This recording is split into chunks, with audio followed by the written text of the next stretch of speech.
frame terkait bahwa istri itu selalu menuntut suami, mereka selalu memiliki ekspektasi atau kemudian harapan yang tinggi terhadap para pasangannya seperti itu. Semua laki-laki pernah berkonflik dengan istrinya. Normal nggak itu? Normal. Yang nggak normal adalah kalau laki-laki ini sering konflik dengan istri orang lain.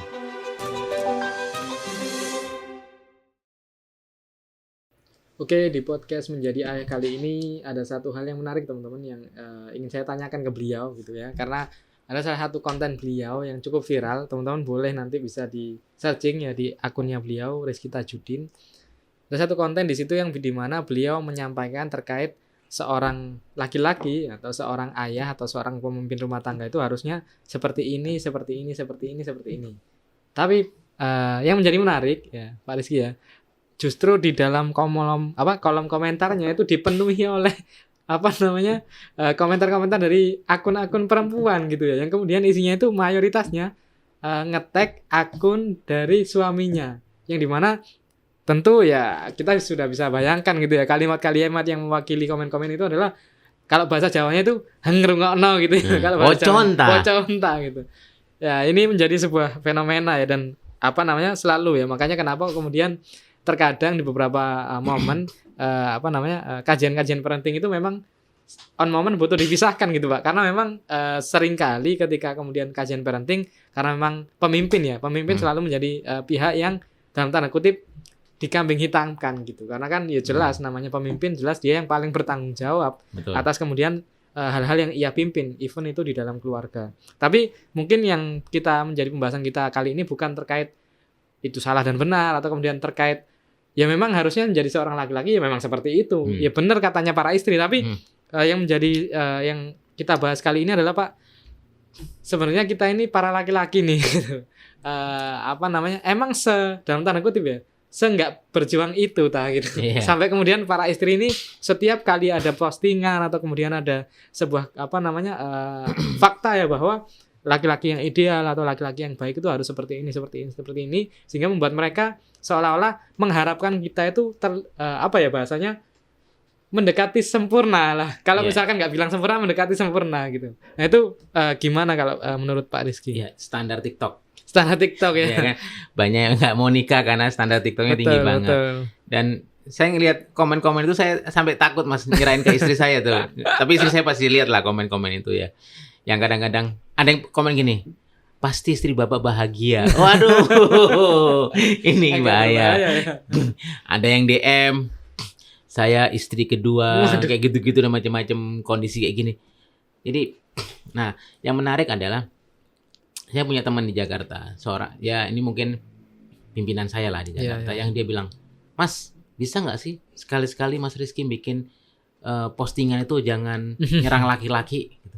Saya bilang, yang nyerang laki-laki, yang itu coba Pak Rizky, itu kan perempuan-perempuan akhirnya, termasuk istri saya bilang ini, tuh baca Pi, kayak gitu dan seterusnya. Nah padahal yang tadi Mas Dwiki sampaikan, itu kan potongan video yang saya di sini, dan waktu itu isinya adalah semua laki-laki muda. Iya, betul. Gitu. Dan itu pertanyaan dari laki-laki. Salah satu peserta. Gitu. Nah saya ngelihat, kayaknya ini fenomena ya. Ketika saya talk show di stand up-nya Beler, dia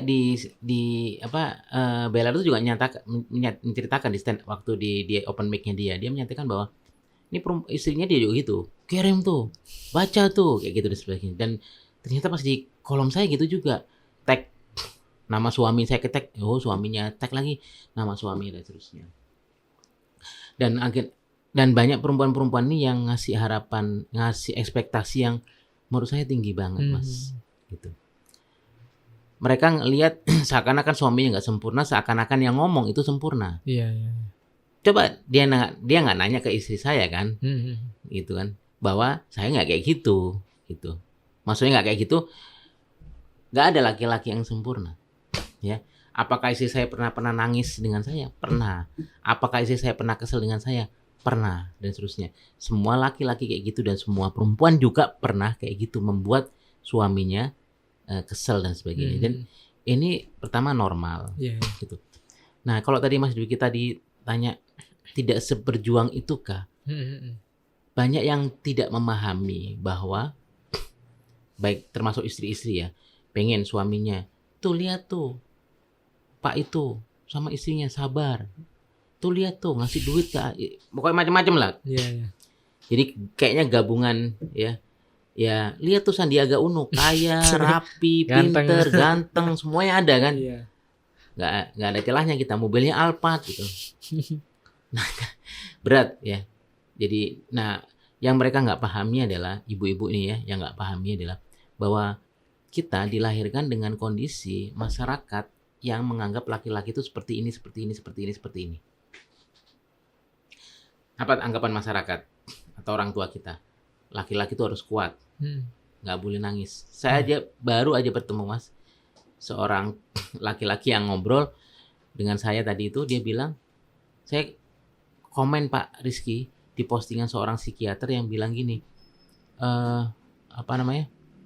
menangis boleh loh, gitu. Laki-laki menangis boleh loh. Terus dia nanya, kalau laki-laki nggak pernah nangis gimana? Dia terus cerita ke saya, itu saya sebetulnya. Gitu. Bayangin ya, nggak pernah nangis. Kita nggak boleh nangis. Kemudian kita dianggap harus kuat, kita harus sabar, kita harus mampu ngasih nafkah buat istri dan seterusnya, buat anak dan seterusnya.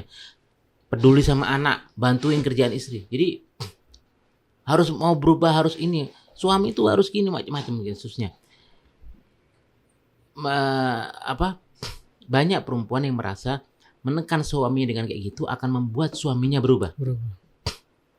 Pertanyaan saya, ini relate dengan sebelum-sebelumnya. Iya. Apa yang Mas Diki akan lakukan ketika saya maksa Mas Diki? Tentu secara naluriah denial ya kan. Denial. Tapi Mas Diki punya kekuasaan besar. Apa yang Mas Diki lakukan? Melawan. Tapi kalau Mas Diki nggak punya kekuasaan besar apa? Nurut. Kan cuma pilihan itu cuma dua. Iya. Melawan, denial sampai melakukan perlawanan, atau nurut. Nah, laki-laki secara umum dia punya kekuasaan. Maka semakin istrinya menekan, semakin melawan. Itu udah rumus sudah. Iya. Terus gimana mau berubah? Ya, pertama si istri-istri ini jangan pernah punya harapan suaminya bisa diubah oleh istrinya. Iya. Apalagi oleh postingan-postingan reels. Nggak bisa. Itu dulu. Iya. Jangan punya fantasi saya nikah dengan dia akan berubah. Jangan punya fantasi kayak gitu. Itu yang pertama. Yang kedua, jangan punya ekspektasi yang tinggi banget. Kita ini sekarang hadir ini dengan kondisi yang kalau kita buka nih luka-luka kita tuh banyak. Berat. Luka kita tuh banyak. Sama seperti luka para istri. Kita juga punya luka-luka. Dan kita butuh disembuhkan. Dan kita kadang-kadang bahkan butuh bantuan orang lain untuk sembuh. Nah di sisi lain kita dianggap orang kuat, yang kamu harus bisa berubah, kamu harus ini. Nggak ketemu Mas. Iya. Nggak ketemu. Nah inilah pangkal dari akhirnya masalah semakin besar. Gitu. Akhirnya suami menjauh karena tekanan yang bertubi-tubi, kemudian istri nggak dapatkan perlindungan dan seterusnya, dan akhirnya kayak rangkaian setan aja. Iya. Gitu. Kayak putaran setan gitu ya. Putaran setan. Di sini nggak selesai, kalau jadi masalah di sini nggak selesai, jadi masalah di sini. Betul. Baik. Tapi ini Pak, apa yang menarik mungkin barangkali untuk bisa dijawab seperti itu ya. Mungkin oke lah kita kemudian perlu reframing gitu ya untuk para istri bahwa ya kalian nggak boleh, bahkan tadi nggak boleh atau kemudian nggak perlu memiliki ekspektasi yang cukup tinggi ya kepada para suami, apalagi cara merubahnya dengan sekedar ngirim postingan gitu. Tapi mungkin barangkali ini Pak yang menjadi penting untuk kemudian kita para laki-laki khususnya dan untuk para istri umumnya mungkin ya. Bagaimana kemudian kita itu membedakan nih Pak, mana-mana kemudian part di dalam diri kita memang yang itu perlu dirubah, atau mana-mana part di dalam diri kita yang memang itu bisa sembuhkan terlebih dahulu sehingga kemudian perubahan itu akan terjadi dengan sendirinya. Jadi kalau perilaku kita itu sudah mengganggu diri kita dan orang lain, itulah yang harus diubah. Oke. Gitu. Tapi kalau satu orang punya persepsi bahwa itu mengganggu, sedangkan banyak orang enggak. Bisa jadi orang yang terganggu itu yang punya masalah. Iya, iya. Jadi sederhana kayak gitu. Jadi kalau perilaku kita itu membuat orang lain merasa nggak nyaman dan banyak orang, yaitu berarti perilaku kita yang Perlu dirubah. ya perlu kita ubah gitu. Dan waktunya pelan-pelan, nggak ada perubahan yang cepat, Mas. Kecuali satu, serangan fajar. Waduh. Serangan Itu fajar. cepat sekali. Betul, Ya, betul. sehari mendukung Mas Dwiki, Loh, ini besok kok, mendukung Sandi. iya, gitu. Iya, iya, Ya. iya, iya. Cepet tuh kalau serangan fajar. Tapi yang lain nggak bisa berubah, Mas, dalam waktu yang sangat Baik, cepat. baik. Termasuk perilaku kita. Gitu.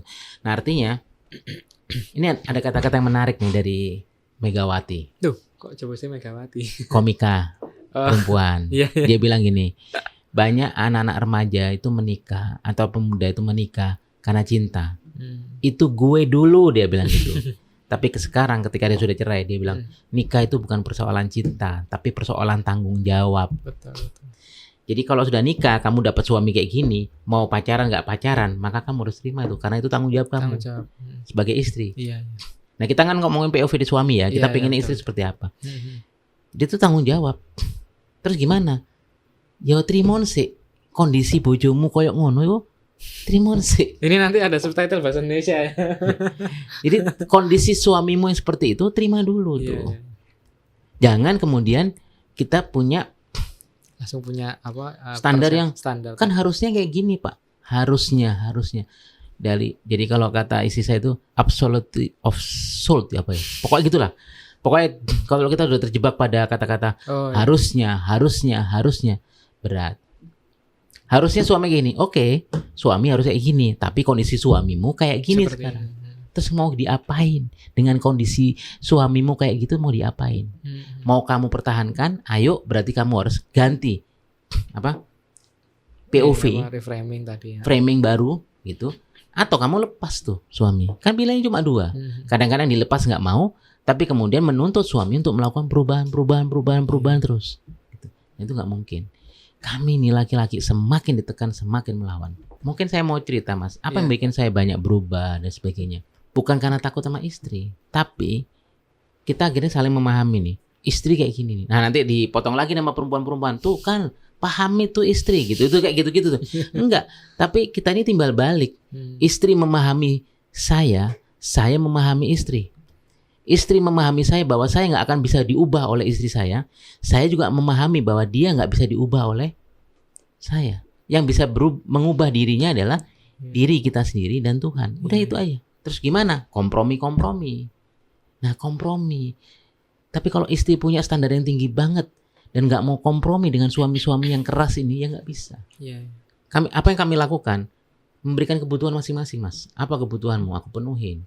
Tanpa ngomong kayak gitu ya. Iya, Lihat. Oh, kayak gini suami nih kebutuhannya dipenuhi nih. Gitu. Dan istri kayak gini nih. Oh, kayak gini. Dan apakah akan baik-baik saja? Enggak akan selalu baik-baik aja. Pernikahan yang baik adalah pernikahan yang ada konflik. Kalau pernikahan tanpa konflik itu tidak ada pernikahan sebetulnya. Jadi kalau ditanya apakah saya konflik dengan istri saya? Ya. Pernah? Semua laki-laki pernah berkonflik dengan istrinya. Normal nggak itu? Normal. Yang nggak normal adalah kalau laki-laki ini sering konflik dengan istri orang lain. Waduh. Agak lain ya. Kan gitu San ya? Normal nggak? Normal karena tiap hari ketemu, tiap hari ngelihat perilaku yang ngeselin nggak berubah, besok dikasih tahu nggak berubah, besok lagi dikasih tahu. Ya udah, berarti kita berdamai dengan masalah laki-laki ini. Sesederhana itu. Kemudian, tapi kalau kayak gitu nggak berubah, ya semakin kamu tekan semakin berubah. Terus nggak dibiarin, dipahami. Oke, itu kan gini. Iya. Saya nggak bisa ngerubah Mas Dwiki nih. Betul. Tapi Mas Dwiki model kayak gini kan. Berarti saya harus terima. Ya wis lah. Wong iki kayak gini modelnya. Terus diapain? Saya harus terima nih kondisinya. Hal-hal yang akan bikin benturan besar, maka saya akan cari cara lain agar tidak terjadi benturan besar. Artinya kan tidak berhenti kepada membiarkan tadi ya Pak. Ya, Tapi membiarkan. kemudian Perilaku orang lain atau model orang lain itu tidak bisa dikontrol oleh kita. Yang bisa kita kontrol adalah respon diri kita terkait perilaku orang lain itu. Nah, coba kalau istri-istri kayak gitu. Dia ngeliat, oke, suamiku kayak gini. Yang aku bisa lakukan dengan suami kayak gini adalah 1, 2, 3, 4, 5. Berarti yang direspon siapa? Dirinya sendiri, bukan suaminya. Betul. Nah, yang ngetek ini di komen-komen saya ini rata-rata adalah saya ngelihat karena dia pengen suaminya berubah. Gak bisa, apalagi cuma di tag, bikin kesel. Sampai ada laki-laki yang bilang gini. Waktu itu ada saya bikin postingan yang mendukung laki-laki nih. Akhirnya balasannya apa? Tuh, kalau aja si perempuan-perempuan ini denger nih, gitu. Istri gue nih gitu-gitu. Akhirnya muncullah kalimat-kalimat seperti itu. Dan jangan pahami bahwa laki-laki itu yang kuat itu betul-betul kuat. Kadang-kadang kami itu lemah, ya bahkan menurut penelitian kan laki-laki itu sebetulnya lebih lemah, Mas, secara fisik maupun secara psikologis. Contoh, kita nggak dikasih head itu kan sakit banget. Kalau kita dikasih head, kita bisa off itu seharian karena kita nggak punya kekuatan untuk menahan rasa nyeri seperti perempuan. Kemudian secara psikologis, apa yang terjadi ketika seorang perempuan ditinggal suaminya meninggal? Dia bisa tidak menikah sampai meninggal. Meskipun ditinggal mati suaminya dalam kondisi yang sangat muda. Tapi seorang laki-laki ditinggal mati sama istrinya 2-3 bulan atau bahkan nggak sampai 2 bulan sudah berpikir saya harus nikah lagi. Nah, ini bukti bahwa laki-laki itu bukan ya oke lah, otot kita lebih besar, badan kita lebih, suara kita lebih lantang dan sebagainya. Tapi secara psikologis ternyata kita bukan sosok yang kuat-kuat banget. Ya, perempuan udah menangis. Tapi ternyata mereka punya ketangguhan yang luar biasa. Gitu. Jadi kalau suamimu sudah pernah menangis nih di pundakmu, di pangkuanmu, itu luar biasa. Ya kan? Bukan perempuan yang nangis, suamimu. Suami kita nih nangis di depan istri. Kenapa? Karena kita kelelahan, karena kita punya masa lalu yang berat dan sebagainya gitu. Wah, itu sudah sebagian besar dari masalah itu sudah hampir selesai, Mas. Masya Allah. Iya. Artinya tadi ya ada sebuah kalimat yang ini menurut saya perlu digarisbawahi seperti itu ya. Artinya ketika kemudian kami para laki-laki itu memang ada POV yang perlu dipahami seperti itu ya. Tapi kemudian jangan jadikan ini juga menjadi dalih sebuah pembiaran ya. Artinya tidak berhenti pada pembiaran, bahkan jangan dibiarkan gitu ya. Tapi terima dulu, para istri menerima kondisi pasangannya seperti itu ya. Baru kemudian setelah diterima dipahami, sehingga nanti yang bisa dilakukan adalah bukan merubah suami menjadi seperti ini atau seperti ini, tapi kemudian dengan kondisi suami yang seperti ini, apa yang bisa dia lakukan sebagai seorang istri? Ya, kontrol, pikirkan apa yang bisa kita kontrol. Iya. Jangan memikirkan sesuatu yang bisa kita kontrol. Betul. Gitu. Nah, selama ini kita pengen fantasi, Mas, mengubah orang lain, mengubah masyarakat dan sebagainya. Akhirnya kita kelelahan. Yang bisa kita lakukan apa? Ya melakukan sesuatu. Nah, masalah hasilnya urusan belakangan, dan kemudian respon diri kita terhadap sesuatu itu. Iya. Nah, itu yang bikin kita lebih happy, lebih tenang. Iya, menarik. Artinya lakukan sesuatu yang itu kemudian kita nggak pikirkan resultnya, tapi kemudian yang perlu kita lakukan adalah membuat sesuatu yang itu menjadi ya kita bisa lakukan respon tadi ya kan. Perubahan seseorang, perubahan masyarakat itu sesuatu yang nggak bisa kita kontrol. Tapi respon kita terhadap hal itu yang kemudian menjadi seutuhnya domain kita gitu ya. Sehingga ya ini pesan nih buat para istri. Artinya bukan terus-menerus menuntut suami menjadi seperti ini, tapi kenali, pahami, kemudian baru membuat semacam listing gitu ya dengan kondisi suami saya yang seperti ini, apa hal-hal yang bisa saya lakukan. Betul. Berarti ini menjadi mungkin pertanyaan selanjutnya Pak Rizky. Artinya kan di sini ada mungkin kalau misalkan bahasa saya itu repositioning, yang dimana mungkin bagi khalayak umum ya, masyarakat umum, suami sama istri itu stratanya atas dan bawah mungkin. Suami pemimpin, istri di bawah yang dipimpin. Tapi di momen ini atau di part ini, case ini, artinya ada repositioning yang dimana istri ini bukan lagi atas bawah dengan suami, tapi kemudian menjadi partner. Seperti itu Pak, atau seperti apa? Ya, atas bawah itu pada hal tertentu. Iya. Ya. Tapi pada banyak hal kita adalah setara, partner. Ya. Kita butuh ngobrol, kita butuh pikiran mereka untuk memutuskan sesuatu. Kemudian kita butuh tempat untuk berkeluh kesah. Bahkan Rasulullah itu kan pernah bercerita ya betapa beratnya amanah itu kepada Khadijah istrinya. Jadi gak ada masalah dengan itu gitu. Jadi nggak dan ketika pada posisi seperti itu ya, maka istri yang akan jadi menguatkan. Tapi ketika suami dalam kondisi yang lemah, maka istri akan jadi menguatkan. Sebaliknya ketika istri dalam kondisi yang lemah, maka suami yang akan menguatkan. Tinggal kapan momennya, kapan waktunya, dan seterusnya gitu. Dan mungkin nggak banyak laki-laki yang mau melakukan itu ya Pak ya. Nggak banyak laki-laki yang terbuka itu dengan istrinya, mau bercerita, menyampaikan keluh kesahnya, kemudian ya open lah gitu. Nggak ada sesuatu yang ditutupi sama sekali. Bahkan tadi kata Pak Rizky, beruntunglah kalian para istri ketika pernah menyaksikan suamimu menangis di pundakmu gitu ya Pak. Iya. Dan saya pernah menangis beberapa kali. Iya. Di depan istri saya, menangis karena kelelahan, seterusnya. Ya. Kemudian istri saya ngapain? Nggak bilang gini, Kak Kiki tuh laki-laki, nggak kayak gitu. Tapi dia coba diam, tenang, kemudian menenangkan, nggak banyak ngomong, selesai. Dan tangisan saya selesai. Kemudian paling setelah itu ditanya, mau minum apa? Cukup tuh. Iya. Gitu. Nah bayangin ya kalau laki-laki ketika dalam kondisi lemah kayak gitu, kemudian istri-istrinya memberikan. Tapi Pak Rizky apakah nggak menunjukkan kelemahan laki-laki? Oke, kita lihat nih ketika Rasulullah mendapatkan wahyu pertama, apa yang terjadi? Pulang dia ke rumahnya. Dan ngapain? Menggigil.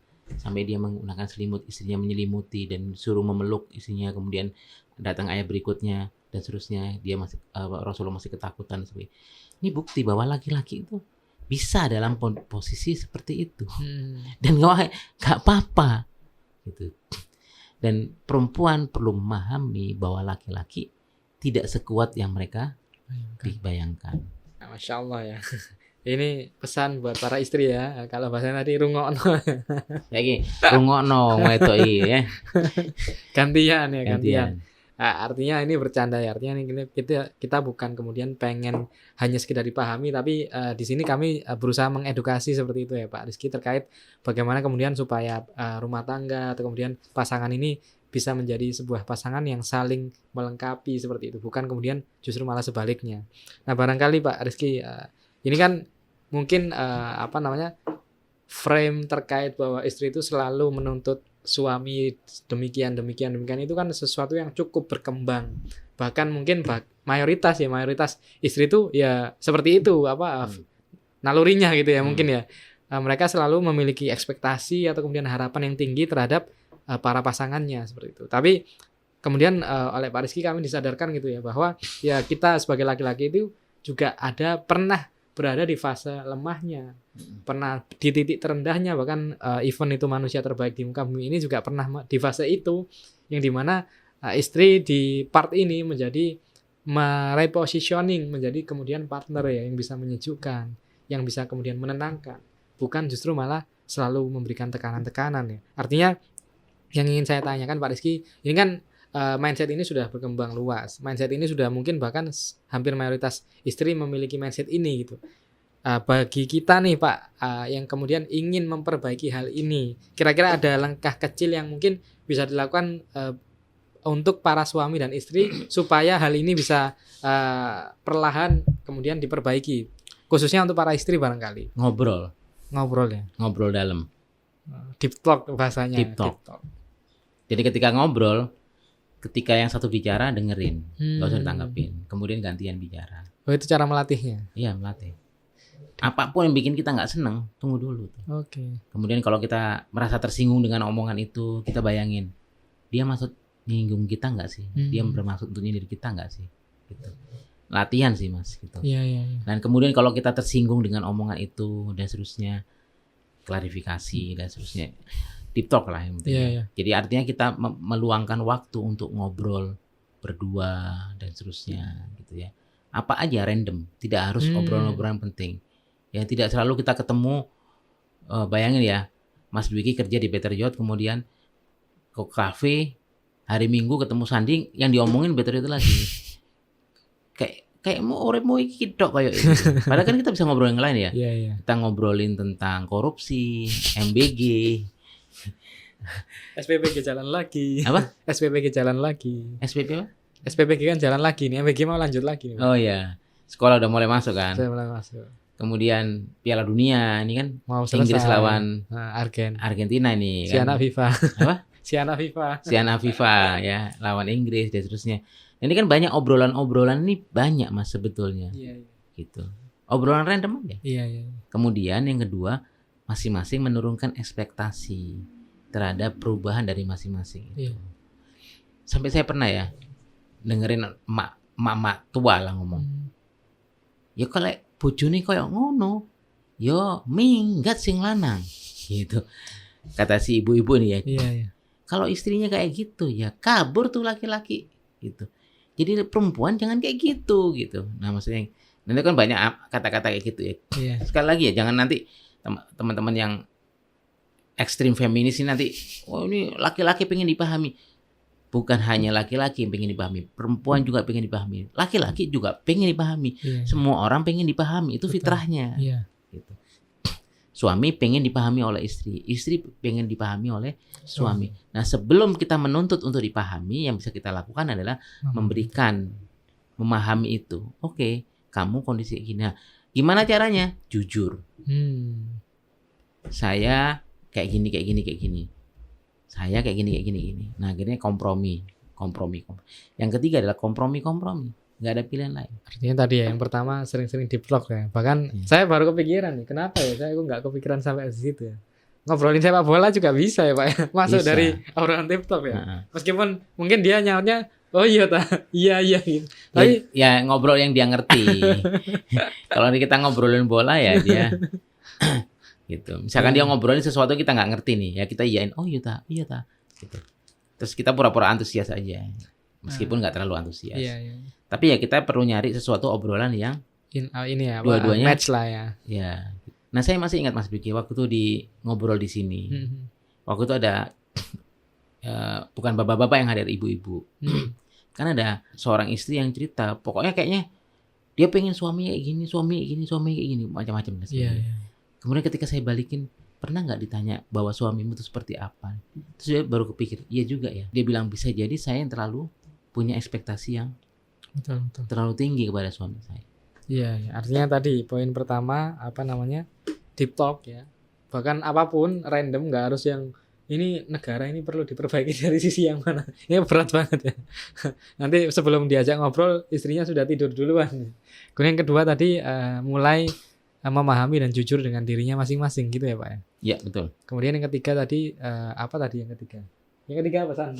Menurunkan ekspektasi. Menurunkan ekspektasi. Ya.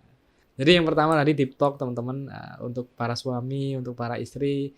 Memang ini Masya Allah ya, ini deep talk atau kalau kita kembali ke podcast sebelumnya nanti ya, ada terkait koneksi yang mungkin ketika itu kaitannya membahas terkait dengan anak, tapi betapa koneksi ini menjadi sebuah hal atau part yang mungkin saya rasa selama ini saya dengan Pak Rizky ngobrol, ini menjadi, menurut saya pribadi ini menjadi sebuah part yang sangat krusial dan sangat penting barangkali terkait membangun sebuah relationship gitu ya Pak ya. Iya, Koneksi. kita hampir setiap podcast ngomongin koneksi ya. Betul. Karena memang inti dari semua masalah itu koneksi. Gitu. Jadi makanya kalau kita nggak punya kerjaan, kayaknya kita nggak punya koneksi deh. Iya betul. Makanya kita perlu koneksi. Iya. Koneksi orang dalam. Ya banyak koneksi itu kan banyak menyelesaikan masalah. Betul. Ya. Makanya kebayang ya dulu orang tua bilang berbuat baik-baiklah di jalan. Karena kita nggak tahu terjadi apa di jalan. Kalau kita berbuat buruk di jalan, kejadian nggak ada yang bantu kita. Iya, betul. Jalan itu kan maknanya sangat Iya, luas ya. dan sangat Jalan dalam kehidupan, juga. jalan raya, jalan ini dan sebagainya. Sekali Betul. lagi balik lagi ke koneksi. Nah, koneksi bisa terjadi kalau paham tuh. Iya. Gitu. Kemarin di Iya, kalau podcast sebelumnya. suami istri itu kan paham, oh bojoku kok gini. Hmm. Oh, tapi saya udah paham kok Pak. Tapi dianya aja nggak mau berubah. Nah, berarti belum kamu paham. Iya kan? Iya. Saya tuh pengen suami saya tuh kayak gini Pak. Terus ibu pernah nanya nggak? Suami ibu pengennya punya istri kayak gimana? Iya kan? Iya. Kan ngeliat perempuan-perempuan kayak gitu. Apalagi banyak perempuan kan mudah nangis ya. Jadi seakan-akan mereka sebagai korban. Padahal belum tentu juga. Gitu. Ada juga laki-laki yang jadi korban.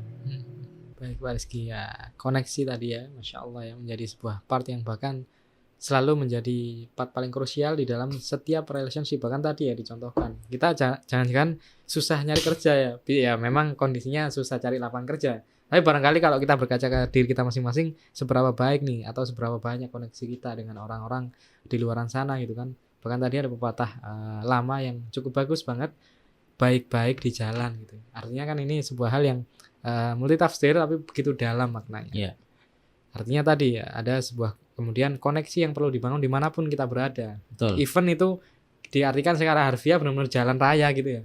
Artinya kan ya berarti kita jangan ngotori jalan raya, kita jangan kemudian membuang benda-benda tajam di situ dan seterusnya. Sehingga aman bagi orang lain, jalan rayanya juga nggak rusak dan seterusnya. Sehingga ya Masya Allah. Artinya di episode kali ini ada sebuah POV yang menarik ya, yang barangkali mungkin ini menjadi episode paling unik ya, karena kita membahas tentang bagaimana POV seorang laki-laki yang kemudian bukan hanya sekedar kita minta dipahami saja, tapi kemudian para istri belajar untuk kemudian menerima, memahami, dan membangun koneksi. Saya tanya tadi kemudian kepada beliau, bagaimana Pak langkah-langkah kecil untuk suami dan istri ini bisa mulai ya membangun koneksi tadi, tentu dengan melakukan deep talk ya, melakukan obrolan yang begitu dalam meskipun dengan hal-hal yang receh gitu kan. Kemudian yang kedua, bahasa apa Mas? Membahas hal yang receh. MBG. Itu berat ya? MBG receh. Karena tercecer gitu ya. Enggak, maksudnya bahas menunya. Oh betul. Oh, ini gizinya kurang atau kurang apa enggak gitu kan. Di foto, masukkan AI, diukur ini berapa kalori kan bisa itu. Betul. Kita nggak bahas masalah konteks politiknya. Betul. Itu bukan urusan saya. Ini kenapa kok lingkar raya ini ada unsur-unsur gitunya terus ya. Oke, deep talk teman-teman. Kemudian yang kedua tadi apa San? Yang kedua memahami ya kan, mengenali, memahami, kemudian yang ketiga menurunkan ekspektasi. 3 poin yang menurut saya pribadi itu cukup powerful ya. Artinya memang itu tidak mudah para istri juga para laki-laki yang mungkin kita senasib gitu ya. Tapi kemudian barangkali 3 poin ini yang menjadi pelajaran penting bagi kita semua untuk mulai nih kita terapkan di keluarga kita, di pernikahan kita. Tidak ada kata terlambat.